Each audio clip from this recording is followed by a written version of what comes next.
What do you think? Thornton, I gotta say, I was surprised when I saw that the other day. I haven't heard much about him until the last couple of weeks, but he's a kid from Miami. We know those guys down there know how to play football, and he seems to be another one of these guys that just can step right in. We've seen freshmen come in and play cornerback at UCF a few times. Joe Burnett came in and had a good freshman year. We talked about Jacoby Glenn having a good year. There's another one, a big one that I'm missing. But it's been done. And him, along with Justin Hodges, too. Justin Hodges is a guy I'm rooting for, mainly because he's from down here, the 954. He's from Weston, which is right around the corner from where I used to be in Sunrise. So I'm rooting for him. And Maxwell seems like he's got a hold on the starting job for now, but that's not set in stone. Like you said, last year he looked okay. Sometimes he looked all right. Sometimes he didn't look that good. I think it was the Temple game maybe where he got burned. But so I'm not positive about the corners right now. It would have been nice to have Tay Gowan back for sure. Having him with Richie Grant, Collier, and Robinson, that would have been 4 out of the 5 positions where you would not even be worried about at all. And then Brandon Moore would have been 5 out of 5. Now with those 2 guys out, we're depending on the young guys to step it up. And maybe even the transfer to Devon Wilson can come in and be cleared to play. You may see a lot of him out there on the corners. Yeah, the other name to think about is Jermaine McMillan. He's another young guy from the Miami area. Again, I don't know if I know what his true position is, but it's funny. I think you and I did a show earlier this year where we talked about like the positions and how we felt and yada yada. And I could have sworn that you and I both said we felt really good about the defensive backfield. We thought that was going to be the strength of the team. And obviously, this was knowing the news about Tay Gowan, obviously still kind of understanding what's going on with Brandon Moore. But now, I don't know, Mike, is this the position group that has the most question marks? And not just because, they're not talented, just because we just haven't seen some of these guys on the field before. Well, that's all it is. It was us not knowing. So, and we haven't been able to see anything in practice because we haven't seen any videos. We haven't seen anything. And we haven't seen them in live games. It's just like going into last year at the kicker position. We had never seen Dylan Barnes kick in a real game before. He turned out to be pretty good. These guys trust the coaches. They know what they're doing. If they think they're ready to play, they will play the freshmen. If they don't think they're ready, then they're going to put guys in there that have some experience, like Maxwell and Gaines has gotten his feet wet a little bit last year. Those guys will get their first shot. But if the freshmen are ready, there's no reason to hold them back. We've seen guys come in and play 4 years in the defensive backfield before. Yeah, a couple of names that we haven't mentioned again, and they're true freshmen, so we don't know exactly what to get. Devontae Brown, he's a DB, Mike, out of Plantation. Then there's Emmanuel. I can't pronounce this guy's name, but there's a little handy pronunciation thing. Hold on a second, let me play it. Hold on, let's see if it'll work for me here. No, it's not going to work, man. Emmanuel Apatakahe. I butchered that. I apologize. He was number 16. He's a junior, so he's a transfer from community college.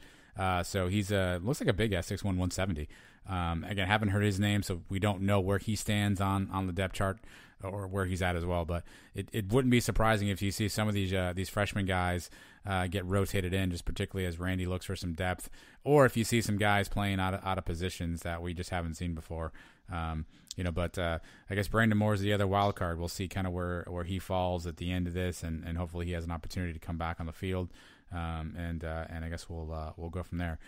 So let's go to the linebacker core, Mike. I think we can probably pencil in 2. Now again, UCF has a different formation here and there. So for the purposes of this conversation, we know there'll always be two linebackers on the field because Aaron Robinson's kind of a de facto linebacker in some respects. But we'll try to give you as much rotation as we can. Can we both agree, Mike? Linebackers trotting out there for the first play: Eric Mitchell and Eric Gilliard. Eric Mitchell for sure. Eric Mitchell is going to be now the senior leader. He's the Nate Evans of the defensive team this year, at least of the linebackers. Eric Mitchell has been around now for a while. We know the name. Very solid player for the last few years here at UCF. Eric Gilliard had a good freshman year, had a lot of hype. Last year wasn't as good. He contributed. He had some plays, he had some games, but I was not as impressed with him last year. You want to tell me he's the starting quarterback? The starting linebacker to start this season? If he's a starting quarterback, then that is breaking news in the Sons of UCF. The starting linebacker to start the year, I'm okay with it. Like I said, he's got experience, and I'm comfortable with him there. But I'm not writing him down for the whole year either. Mitchell, I think, will be a solid guy for the entire season. The other spot, I think, is up to whoever performs the best. And Gilliard's going to get the first shot at it, which is cool with me. So Gilliard, third on the team last year in tackles, 77, 5 tackles for a loss. Did not have a sack. He had 1 interception on the year. You're right. I thought, he was my guy. I think I picked him last year as kind of the breakout guy. He was kind of replacing the Savage Pat role. I guess how you define how we did on the field. Did he make enough plays? Did he make flashy plays? Who knows? I do think he trots out there the first reps, though, if you will, just based on what he knows. Because then the 2 guys who played a lot last year, Mike, who pushed him and really helped out, Jermaine Jean-Baptiste and Tatum Bethune. Those are 2 guys who got a lot of serious run last year.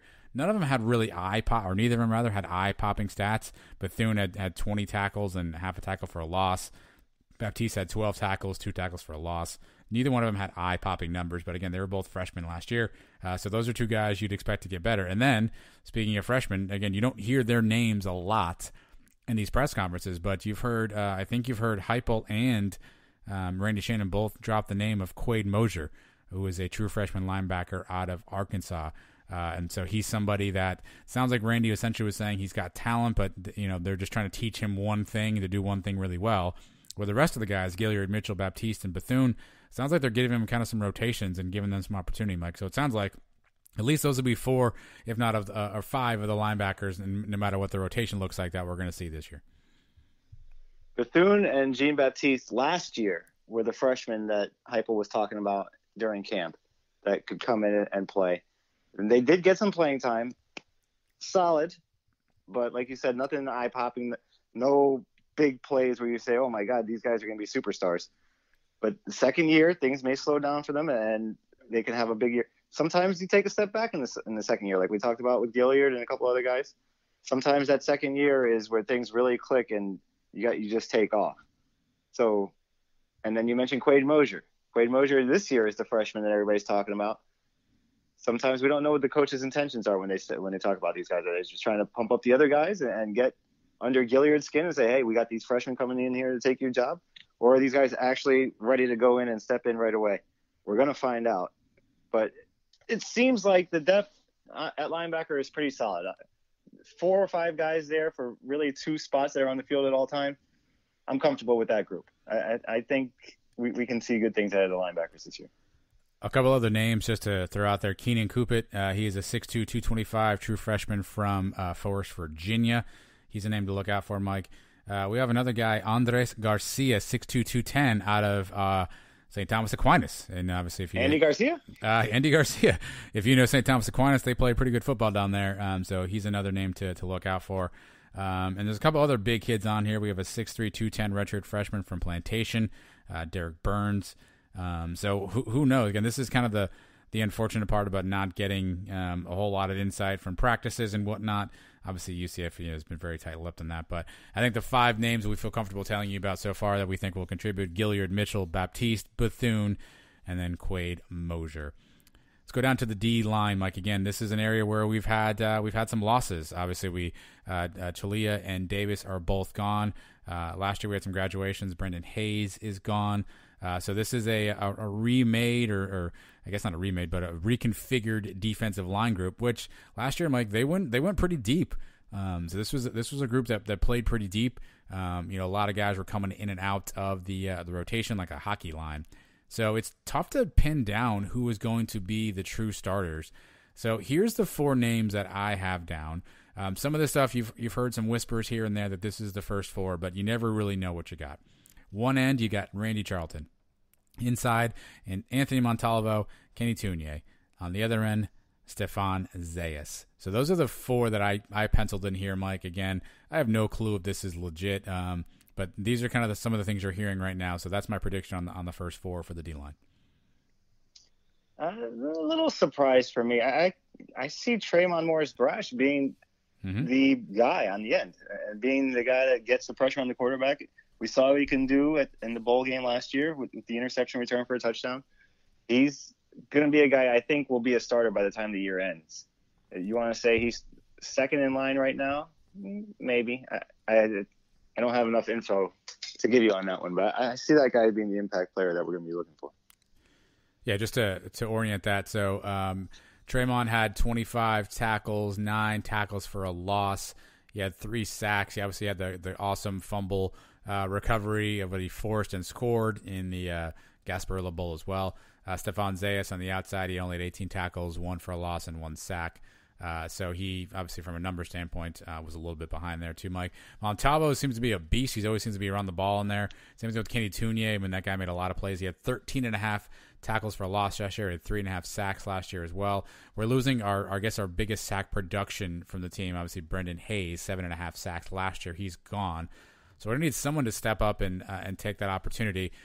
We mentioned Randy Charlton. He obviously sat out a bunch of games for some unknown reasons in the middle of the season there. He still put together a pretty good year, 29 tackles, 5.5 tackles for a loss, only 1 sack, Mike. Do you think we're primed for a Randy Charlton breakout year? I hope so, because the glimpses we saw in 2018, the kid looked really good. A good freshman year, and then the incident in the in the Fiesta Bowl with the taunting or whatever, spiking of the ball he got flagged on. And then going into last year where he didn't play for a few games and nobody really knew why. Was it disciplinary reasons? Did he get into a little scuffle at the end of that Pittsburgh game? Was he being penalized for that? Or was he just hurt? And I don't think we ever got a clear answer from Hypo on that one. But this is the year for him to step up and really be that guy. With Brendan Hayes gone, Brendan Hayes was a big-time player, man. Maybe didn't get all the pub that some of these other guys get, but go back and watch the Cincinnati game, the game day game. He was all over the field on that game. He created havoc in the backfield. He was all over Ritter. He was a huge reason as to why we won that game. And like you said, he led the team in sacks last year. We need somebody to come up and be that sack master. I'm thinking it's going to be Morris Brash. I think he's the guy on the other end that's going to be the guy that gets the sacks, but Charlton can be that guy too. Randy Charlton has the talent to do it. And I want to see him step up to do it this year. Some other names that are going to be rotating in and out. Landon Woodson, he is a 6'6", redshirt sophomore, 241 pounds. Noah Hancock, Chris Deloche. And then there's Cam Good, Mike. Cam Good was a transfer that came in last year and had a lot of publicity. He was from Virginia Tech. He's 6'2", 295. I think there were some high hopes for him. I actually went and looked up his stats. I had to double check this because I could have sworn this was incorrect. I double checked. I triple checked. Maybe not everything is registering. Cam Good's stats last year. You ready for this? Yep. 3 solo tackles, 4 assisted tackles, 7 total tackles. That's it. That's not a misprint because I remember him being a bigger factor. Maybe I don't know, man. I don't know. I think did he have a big spring game last year that I'm mixing in there or something? I remember he had a back-to-back kick-ass plays. I think it was against Tulane where he came in and got some 2 big stops. But he was out of the rotation for a while there, if you remember correctly. I think there were some games he didn't even play. I mean, maybe these are incorrect. I had to go back and double and triple check, and they've got him down for 7 tackles. Again, maybe who knows, right? Maybe he shed some blocks and he took on some other blockers. I mean, it's hard to tell or gauge a D lineman just on the number of tackles they have. But he had some small numbers last year, which is surprising for such a big guy. So you've got him in the mix too. And there's a true freshman that's making some noise. I don't know if I can say his name right. Josh Celisar, I believe is his name. He's also been a guy whose name you've heard a few different times, kind of in and around. And he's a guy who will play the line as well too, Mike. So we've lost some depth, obviously losing 2 guys and Brendan Hayes from graduation. What do you think about sort of the second and third wave of the D line this year? Unproven guys, that's for sure. Are you telling me Cam Good? Cam Good, I thought was a guy that did more, but you telling me he only had 7 tackles last year. And then we're talking about a freshman with Celisar and guys that haven't seen the field a lot. That's where we're getting hurt now with the opt-outs. This is where Kalia Davis could have really helped. Yes. But how much confidence do we have in Montalvo and Tunier? Tunier had a really good year last year. Montalvo came out of nowhere. He was a walk-on, right? He just got put on scholarship during the season last year. Yeah, that right? Yep, that's correct. So he stepped up, and he's a junior now? Junior? Montalvo? He is a – where is he at? Hold on a second. He is a redshirt junior. Right. So, I mean, those 2 guys are good, but, we're 1 injury away from being down to guys that we haven't really seen much of. So it's a little unnerving, the defensive line on the interior for sure. But hey,